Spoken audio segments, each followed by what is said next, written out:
Bismillahirrahmanirrahim. Assalamualaikum warahmatullahi wabarakatuh. Dan salam sejahtera buat seluruh rakyat Malaysia, buat seluruh penonton saya pada hari ini. Saya Syahurin bin Maisa, pelajar jurusan Ijazah Sarjana Muda Pengurusan dengan Kepujian dari Universiti Terbuka Malaysia Cawangan Alor Perlis. Alhamdulillah, pada hari ini saya berpeluang untuk mengupas satu isu berkaitan dengan isu yang sedang tular di Malaysia dan di seluruh dunia. Isu tersebut adalah isu berkaitan dengan virus pandemik COVID-19. Virus ini telah ditemui dan dikenal pasti yang pertamanya di pasar basah di wilayah Wuhan, China pada November 2019 dan seterusnya dikenal pasti telah merebak ke Malaysia pada 25 Januari 2020. Itu adalah pengenalan kepada virus pandemik COVID-19. Tuan-tuan dan puan yang dikasihi, daripada kajian yang saya dapati, virus ini sangat mudah tersebar, sangat mudah dijangkiti dan bersifat untuk hidup di tubuh manusia dan mengakibatkan sehingga boleh menyebabkan kematian. Tuan-tuan dan puan, virus ini adalah virus yang dikategorikan sebagai merbahaya dan wabak yang boleh menyebabkan kematian dan dijangkiti melalui sentuhan, titisan dan udara, iaitu dengan jarak yang dekat kita boleh dijangkiti dengan virus ini. Tuan-tuan dan puan yang saya kasihi sekalian, daripada kajian yang saya dapati, terdapat beberapa faktor yang telah saya kenal pasti dan mendapati ianya adalah rasional untuk sebagai penyebab kepada menularnya virus ini dengan begitu pantas. Di Malaysia, daripada 1 Mac hingga 22 Mac, virus ini telah meningkat secara mendadak kepada 97%, daripada 33 orang kepada 1,300, iaitu satu penularan yang sangat pantas dan sedang menyerang manusia di Malaysia ini, yang mengakibatkan Malaysia telah mengalami satu fenomena yang meruntuhkan ekonomi, meruntuhkan kesejahteraan rakyat dan kehidupan normal di Malaysia dan di dunia. Memang kita dapati memang keseluruhannya adalah telah mengakibatkan virus ini telah menyerang ke seluruh dunia. Tuan-tuan dan puan yang saya kasihi sekalian, faktor pertama saya dapati tiada kekangan ataupun halangan daripada pintu sepadan untuk kemasukan. Yang bermaksudnya, peringkat awal semasa penyerangan ataupun virus itu menyerang manusia dan dikenal pasti, kita tidak menutup pintu sepadan. Dan faktor yang kedua saya dapati dari segi kita tidak menjalankan kolaborasi yang baik di antara agensi, NGO, pihak swasta dan individu.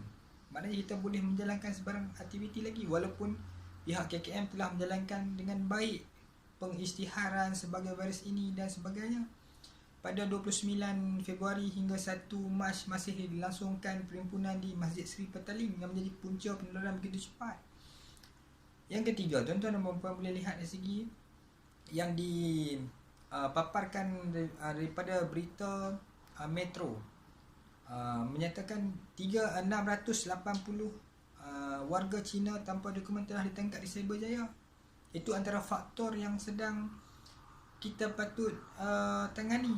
Dan yang keempat, tuan-tuan dan puan boleh lihat dari segi virus ini boleh menyerang disebabkan kita tiada kekangan ke luar negara. Maksudnya kalau tuan-tuan dapati ketika virus ini tersebar, kita masih lagi membenarkan dari segi penyawa awam, individu ke luar negara, yang mana dengan negara yang tidak dikategorikan sebagai negara yang berisiko tinggi. Kita tidak boleh berkata begitu. Maksudnya ia berpunca daripada kita masih membenarkan mereka keluar negara. Tuan-tuan dan puan, faktor yang seterusnya saya melihat dari segi virus tersebut adalah bersifat mudah dijangkiti. Maksudnya virus ini boleh menjangkiti manusia dengan kaedah sentuhan, titisan, bersin manusia dan sebagainya. Tuan-tuan dan puan sekalian, faktor yang seterusnya saya dapati dari segi sifat ataupun sikap rakyat Malaysia yang tidak mengambil indah dan mengambil mudah berkaitan dengan virus ini. Sebagai contoh, di Malaysia perkara ini telah meningkat dan wabak ini telah meningkat dengan secara mendadaknya, yang bermakna pada ketika itu kita tidak menekankan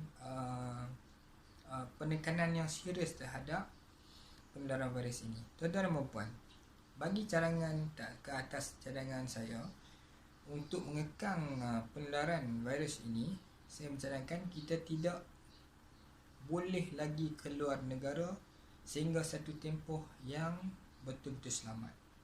Yang kedua, kita tidak boleh mendekati orang yang mereka yang ada simptom-simptom yang ke arah COVID-19. Seterusnya, kita mesti menjaga kebersihan, kita mesti membasuh tangan, kita mesti mengamalkan gaya hidup sihat, pemakanan dan sebagainya. Seterusnya, tuan-tuan dan puan, saya berharap kita terus menerima, terus berusaha dan bersama-sama dengan kerajaan untuk mengatasi virus COVID-19 ini.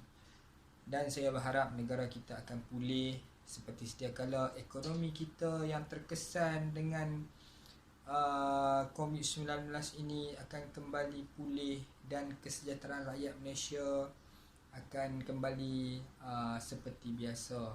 Dan jika tidak, tanpa usaha kita, tanpa kita bersama-sama menjaga diri kita, isu penularan COVID-19 di Malaysia tidak akan dapat diatasi.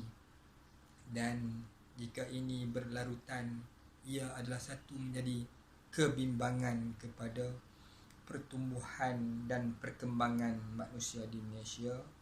Dan ini bukan satu isu biasa, ini isu yang kita patut memeranginya dengan sedaya upaya supaya musuh yang tak dapat dilihat ini tumpas dengan segera.